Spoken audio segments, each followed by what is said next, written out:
जैसे अर्जुन को भगवान श्री कृष्ण ने अपना स्वरूप दिखाया था जिससे उनका संपूर्ण संशय ही नष्ट हो गया था, ठीक उसी प्रकार भगवान श्री कृष्ण का स्वरूप देखना चाहता हूँ जिससे मेरे मन में किसी भी प्रकार का संशय। भगवान ने कहा है यज्ञ और तप आदि के द्वारा मेरे इस स्वरूप का दर्शन नहीं हो सकता, मेरी अनन्य भक्ति के द्वारा ही स्वरूप का दर्शन हो सकता है। तो अनन्य बनने के लिए बहुत बड़ी मेहनत करनी पड़ती है। जननी जनक बंधु श्रुत दारा तन धन धाम सुहृद परिवारा, इन सब की ममता ताग बटोरी, मम पद मन बांध भर डोरी। एकमात्र श्री भगवान से अपनापन, पत्नी पुत्र माता पिता परिवार में भगवत भाव। जैसे अभी हम मेरी माँ है, इस भाव से सेवा करते हैं। आप भाव करो कि मेरे भगवान ही माँ के रूप में है, मेरे भगवान ही पत्नी के रूप में है, मेरे भगवान ही पुत्र के रूप में, क्योंकि सबके रूप में शरीर ये पांच भौतिक है लेकिन अंतर में जो प्रकाशक तत्व है वो भगवान ही है। जब ये भाव आ जाएगा, शरीर से अन्य संबंधों से ममता समेटकर श्री भगवान में समर्पित हो जाएगी और एकमात्र भगवान के चिंतन करते हुए अपने कर्तव्य का पालन करेंगे तो कुछ दुर्लभ नहीं है। भगवान का विराट स्वरूप देखना चाहते हो, ये है। ये जो आप चराचर जगत देख रहे हो ना, ये भगवान के एक अंश में विराजमान। गीता जी में भगवान कह रहे यो माम पश्यति सर्वत्र सर्वम च मयि पश्यति तस्याहम न प्रणश्यामि सच में न प्रणश्यति। जो मुझे सर्वत्र देखता है और सबको मेरे में देखता है उससे मैं कभी दूर नहीं रहता, वो कभी मुझसे दूर नहीं रहता। मैं सदैव उसकी दृष्टि में रहता हूँ। मेरे भगवान इन सब शरीरों के अंतर्गत विराजमान है। आप भी सब भगवान का आदर करते हैं। कैसे करते हैं? जब शरीर से भगवान अंतर ध्यान हो जाते हैं तो आप शरीर का अनादर कर देते हैं, जला देते हैं, गाड़ देते हैं। अभी जीवित में जो आदर करते हैं, मेरा भाई मेरी पत्नी मेरा पुत्र, वो भगवान का ही आदर करते हैं। उसी भाई उसी पत्नी उसी पुत्र के शरीर से हमारे भगवान अंतर ध्यान हो जाए तो आप पैसा देकर जला देते हैं, भारी अनादर कर देते हैं, उस शरीर का विध्वंस कर देते हैं, उस शरीर को नष्ट कर देते हैं। तो सम्मान भगवान का ही तो कर रहे हैं ना। तो हम भगवान क्यों नहीं मान रहे? सब में भगवान को देखे वही भगवान बैठे हुए हैं। अपने स्वरूप को भूले हुए हम अपने को देह मान रहे, ये अपने को देह मान रहे, यही अज्ञान है। आज ब्रह्मा जी स्तुति में सत्संग में यही कह रहे थे कि प्रभु आप सबकी आत्मा है। और भगवान भी गीता जी में कह रहे हैं मत्ता परतरम नान्यत किंचिदस्ति धनंजय, मेरे सिवा किंचन मात्र और कोई नहीं। तो आपको सही कहते हैं, जड़ चैतन्य स्त्री पुरुष दुष्ट महात्मा, यही भगवान का विराट स्वरूप है। इस संसार में देख रहे हो ना, कोई बहुत नीच स्वभाव का है, कोई बहुत उच्च स्वभाव का है, कोई दयालु है, कोई क्रूर है। तो विराट में रूप देखिए आप भगवान के जो चित्र की भावना में झकाए गए, सौम्य रूप, घोर रूप, शांत रूप, अशांत रूप नहीं दिखाया गया।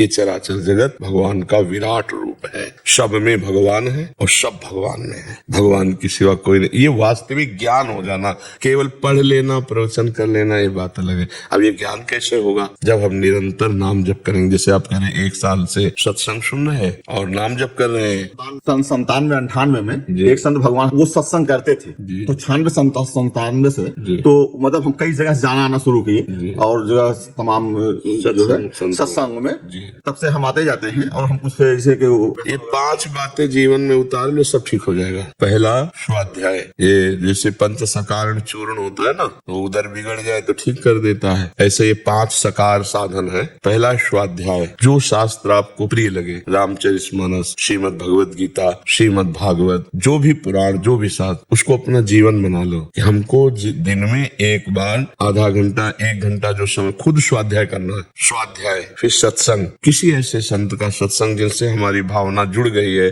जिनकी बात पर हमें विश्वास होने लगा है, तो सत्संग, स्वाध्याय, सत्संग और सुमिरन, जो आप बताए राधा नाम जैसे सुमिरन कर रहे हैं। और फिर सेवा कैदियों की, हम भगवान की सेवा कैदियों में करने की बात कह रहे हैं। कैदियों की सेवा, उस पर शासन करना है पर सेवा भावना करने की भगवान ही इन सब रूपों में आए हैं। तो सेवा, आप अपने पद और अधिकार के अनुसार सेवा कीजिए। आप अपने जो श्रेष्ठ जन है उन पे दोष दर्शन न करके आप अपने पद और अधिकार के अनुसार जितनी आपके हाथ की पहुंच है उतनी तक सेवा कीजिए, भगवान उतने में संतुष्ट हो जाएंगे। और सबसे बड़ी सेवा होती है जीव को दुर्गुण दुराचार से हटाकर सद्गुण सदाचार में लगाना। जब हम किसी से मिले तो उससे ऐसी वार्ता करें कि उसकी दुर्बुद्धि सद्बुद्धि में परिवर्तित हो जाए। ये सबसे बड़ी, इसमें किसी का हस्तक्षेप नहीं होगा, इसमें होगा किसी का हस्तक्षेप, मुझे लगता है इसमें किसी का। और ये सबसे बड़ी चीज, कुपथ निवार्य सुपंथ चलावा, क्योंकि वो सब कानून के विरुद्ध आचरण करने वाले वहां गए हैं, तो उनको हम इतना प्यार दें, उनको ऐसी सद्बुद्धि की बातें कहें जिससे वो जब छूटे तो एक अच्छे इंसान बनकर हमारे समाज में वो जीवन व्यतीत कर सके।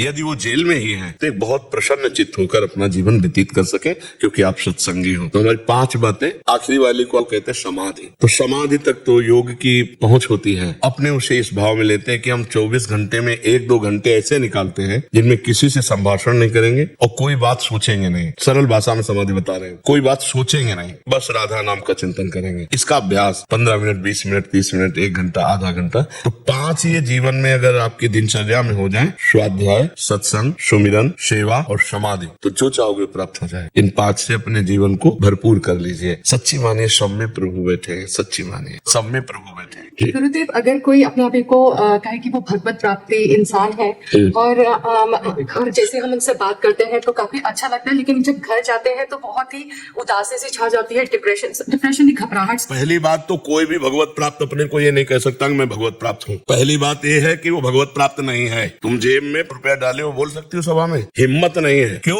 लुट जाओगी, लुट जाओगे। आप अगर थोड़ी भी रकम डाले हो तो सत्संग जरूर सुनोगे, लेकिन रकम में याद रहेगी नहीं। यहाँ भगवत प्राप्त कैसे बोले हैं? सामने राम जी बैठे हैं, सबरी क्या कह रहे? अधम ते अधम, अधम अति नारी, तीन माह में मति मंद अघारी। हनुमान जी भगवत प्राप्त क्या बोल रहे हैं? असमय अधम सखा सुन, मोहू पर रघुवीर। अहंकारी भगवत प्राप्त होता है। मैं भगवत प्राप्त हुई, अहंकार है और उसको भगवत प्राप्ति है। किसी ने पूछा किसी भगवत प्राप्त महात्मा से, आपको भगवान मिल गए? सच्ची बता रहा हूं, आपको भगवान मिल गए? उनका हम एक दोहा सुना देते हैं, बस समझ लीजिए। जब मैं था तब हरि नहीं, अब हरि है मैं नाही, प्रेम गली अति सांकरी, तामे दो न समाई। वो अनंत है इसलिए हाँ नहीं बोल सकते, वो अनंत है इसलिए हाँ नहीं बोल सकते, और उसके बिना हम जी नहीं सकते इसलिए हम ना नहीं बोल सकते। अब तुम्हारी समझ हो तो पकड़ लो, ना समझ हो तो ना पकड़। जैसे आप बोले ना, ऐसे कई बोले, बिल्कुल नौटंकी नाटक में मत फंसना। भगवत प्राप्त में सबसे पहले लक्षण होते काम,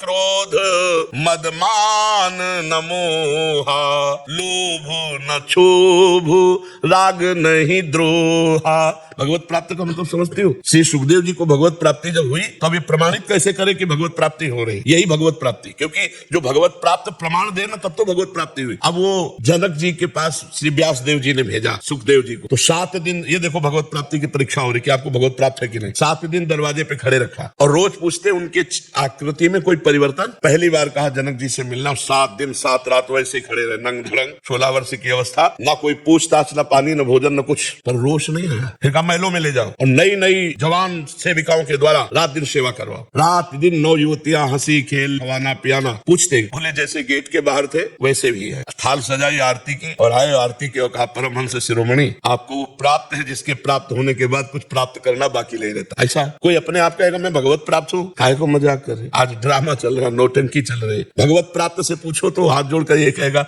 हमारे जैसे अधमों पर भगवान की कृपा है, उनके नाम से जी रहे, भगवत प्राप्ति के हम तो नीच है। सीधे भगवत प्राप्त महापुरुषों के यही वचन निकले हैं, हम तुच्छा परम मधमा, प्राण हो गर्ह कर्मा, यत्तन नाम स्फुरत महिमा हरेश वृंदावन।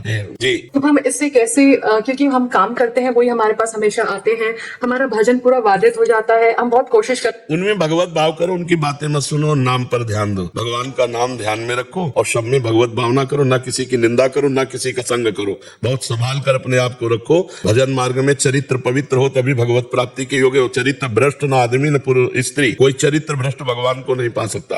अबलग चरित्र भ्रष्ट रहा लेकिन अबलव नसानी अबना न सही हो तो प्राप्त कर लेगा, लेकिन चरित्र भ्रष्ट भगवान को नहीं प्राप्त कर सकता। बहुत सावधान रहना, कलयुग है। भक्ति का एक दिखावा करके बड़ा दम्भ पाखंड के नौटंकी नाटक चल रहे हैं। दूर से सत्संग सुनो, दूर से सत्संग सुना, उनकी बात पकड़ी, निकल गए, भजन किया चुपचाप अपने घर में बैठ के, फिर महीना 2 महीना में कभी सत्संग सुना, चुपचाप निकल गए। आजकल मोबाइल का जमाना, जो सत्संग पसंद आए सुनो, एकांत में बैठकर भजन करो। जो नौकरी, जो पेशा, जो भी कर रहे हो अपनी ड्यूटी ईमानदारी से करो, वही पूजा है। भगवान का स्मरण खास भजन है, भगवान की स्मृति ही। पूरी गीता सुनने के बाद अर्जुन जी को क्या मिला? नष्टो मोहा स्मृति लब्धा तत्प्रसादान में आच्युता, भगवत स्मृति, स्वरूप स्मृति, स्मृति प्राप्त होना ही सबसे बड़ी बात है। राधे राधे महाराज जी। महाराज जी, पिछले 2-3 वर्षों से लोगों से धोखा मिला और भरोसा उठ गया। ये मुझे जन्मों से मिलता चला है, समझ नहीं पा रहे, जन्मों से मिलता चला है। लोगों से क्या, अपना मन धोखा दे रहा है, इंद्रियां धोखा दे रही, देख पा रहे हैं? इतना समय नष्ट होता चला जा रहा है और मन इंद्रियों की गुलामी से हम मनमानी आचरण, इंद्रियों के विषय भोगों में हम ठगे जा रहे हैं। हम देख पा रहे हैं, बाहर के 2-4 व्यक्तियों को देखा, हमने घर के सदस्यों को देखा या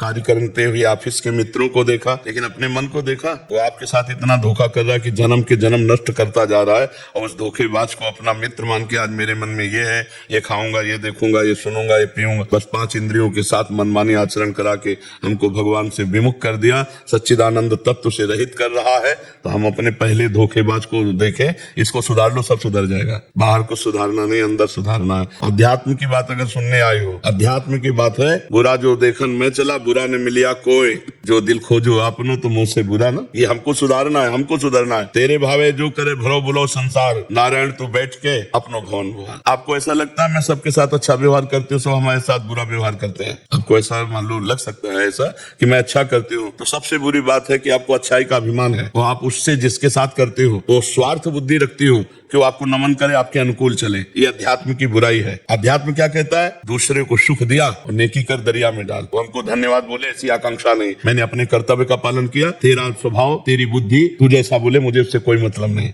ऐसे चला जाता है अध्यात्म में। कोई दुख नहीं दे सकता। आपका स्वभाव, आप मुझे गाली देते हो, मेरा स्वभाव मैं आपको प्रणाम करता हूँ, आपकी अनुकूलता करूंगा, क्योंकि मैं अध्यात्म का पथिक हूँ। आप संसार के दुष्ट प्राणी स्वभाव वाले हैं, तो आप अपना स्वभाव दें। सांप क्या करेगा? अगर वो नमस्कार भी करेगा, प्यार भी करेगा, तो फना ही मारेगा, उसके पास कोई और है नहीं। दुष्ट स्वभाव का आदमी अगर बोलेगा तो गाली बोलेगा, प्रतिकूल बोलेगा, वो जो भी करेगा अपनी दुष्टता के अनुसार करेगा। हमको विवेक प्रदान रखना है, हमको सावधान रहना है। बच्चा, यहाँ सब रूपों में भगवान है, ये बात का हम जान पा रहे हैं। ये दुष्ट है, ये स्त्री है, ये पुरुष है, ये नीच है, क्यों? हमारे अंदर वही चल रहा है। जो चल रहा, जो वृत्ति है वही दिखाई देगी। जब राम की वृत्ति होती तो सारा जगत राम में दिखाई देता, सिए राम में सब जग जानी। और काम की वृत्ति होती तो सब काम ही नजर आते हैं। दुष्ट वृत्ति होती तो दुष्ट नजर आती। हमारी जैसी वृत्ति वैसा हमें बाहर दृश्य दिखाई देता है। अब अगर अध्यात्म की बात सुनना चाहो तो मन और इंद्रियों को संभालो, किसी से थैंक यू की इच्छा मत रखो और दूसरों का मंगल करो, तो तुम्हारा मंगल होगा, भगवान तुम्हें आनंद प्रदान करेंगे।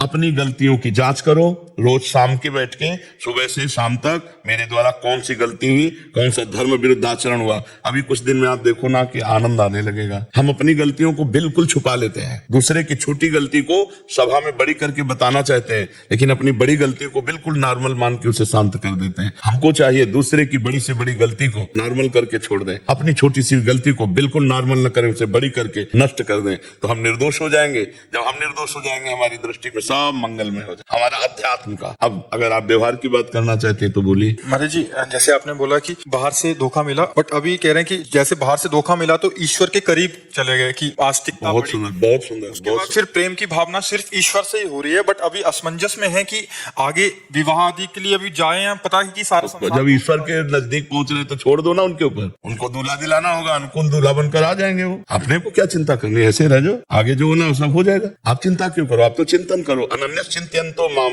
ये जना परिपासते तेषाम नित्याभियुक्ता नाम योगक्षेमम भाम्यम। भगवान करे योगक्षेम मैं वान करूंगा, चिंता क्यों करते हो? तुम चिंतन करो। भगवान वैसे ऐसा थोड़ी है, ऐसे ऐसे लोग हैं जो तुमसे 100 गुना अच्छे मिल जाएंगे। तुम सोचते हो कि जैसे हम अच्छे हैं तो आपसे 100 गुना अच्छे ऐसे पुरुष मिल जाएंगे कि आप जिंदगी भर भगवान से कहोगे कि प्रभु आपने बड़ी कृपा की, जो मुझे ऐसा जीवन साथी मिला दिया। आप प्रभु के ऊपर छोड़ दीजिए। सर जी, इसकी भी चिंता नहीं करनी चाहिए, आगे कहाँ जाना है। बिल्कुल बिल्कुल, अगर भगवान का भक्त है तो चिंतन करना चाहिए। चिंता नहीं, अपने आप वो व्यवस्था कर देंगे, सारी व्यवस्था वो अपने आप कर देंगे। बिल्कुल विश्वास करो, ये हमने ऐसे चटपट देखा है। पूरे जीवन की हम एक एक घटना की बात बता सकते हैं। यदि ऐसे हो तो हर जगह भगवान तुम्हारे सामने। हमने भगवान का चमत्कार देखा है, हर कदम कदम पर उनका दुलार देखा है। अपने को समर्पित कर दो, फिर देखो प्रतिकूलता जितनी होगी। जैसे इस बच्ची ने कहा मैं प्रभु के नजदीक पहुंच रही हूँ, आज सत्संग में था। भगवान प्रतिकूलता जब देते हैं, गुरुदेव प्रतिकूलता देते हैं या समाज प्रतिकूलता देती है, तो भक्त और खसक कर भगवान के समीप पहुंच जाता है। ये ऊंचाई पर चढ़ाने के लिए, ये पतन के लिए नहीं होता। इसलिए बहुत सावधान होकर चले, अपनी कोई चिंता नहीं करनी, आगे से आगे भगवान व्यवस्था करते हैं। विश्वास करके तो देखो, सब काम बन जाते, सब काम। बिल्कुल आपसे कह रहे हैं, सत्य मानिए। वो तिनके को ब्रह्मा बना दे, ब्रह्मा को तिनका बना दे, वैसे खिलाड़ी है। मस्कई करे वीरन की आज अजय मसकते हीन। ब्रह्मा को मच्छर बना दे, मच्छर को ब्रह्मा बना दे, ये उनके वही मूकम करोति वाचालम पंगुम लंघयते गिरिम यत् कृपातम हम वंदे परमानंद माधव। बैठ गए आके हृदय में, तो सब बात जागृत हो। नहीं, हमसे लगभग 20 वर्ष या 22 वर्ष पहले की बात कह रहे हैं। एक आश्रम में तो संगोष्ठी थी, संतों की। तो स्वरूप तो हमारा शुरू से ही ऐसे ही रहा, तो और डाउन हो गया। ये तो स्वरूप मतलब अब ब्रह्मचारी रहे तो जटाजूट ऐसे, तो उनका स्वामी जी आप भी कुछ बोलिए, लाल वस्त्र में थे तो कहा हमें तो कुछ आता नहीं। बोले नहीं, अपने जिंदगी का कुछ भी आप अनुभव संत है आप बोलिए। पहली बात तो एक होती ना झिझक, तो जाके बैठे और बस थोड़ी देर नाम कीर्तन किया, हमको अपनी वाणी को विश्राम देते उतर के चले गए। बोलने की हिम्मत नहीं, बोलने का ज्ञान नहीं। जो सीधे राम नहीं कह सकते थे ना, मरा वो रामायण रच दी। उस प्रभु का चमत्कार देखो, वो रामायण भगवान के जन्म लेने के पहले रच दी संस्कृत में। ये है मूकम करोति वाचालम पंगुम लंघयते गिरिम। आज प्रश्न नहीं पूरा होता, उत्तर पूरा शुरू हो जाता है। और जहाँ ये हालत हमारी कि हम कक्षा 9 पढ़े हैं, ना कोई हम व्याकरणाचार्य हैं, ना हम कहीं किसी जगह सत्संग का प्रोग्राम अटेंड कि भाई ऐसे ऐसे बोला जाता है, कुछ नहीं। बस भगवान की शरण में है,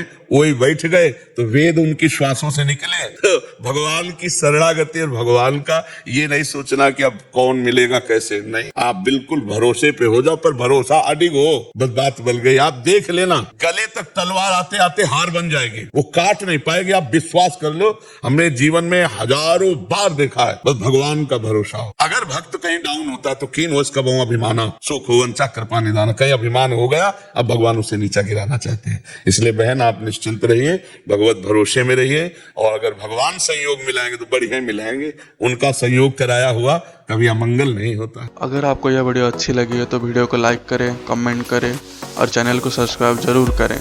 और मैं आपको मिलता हूँ कल एक और नए वीडियो के साथ। राधे राधे।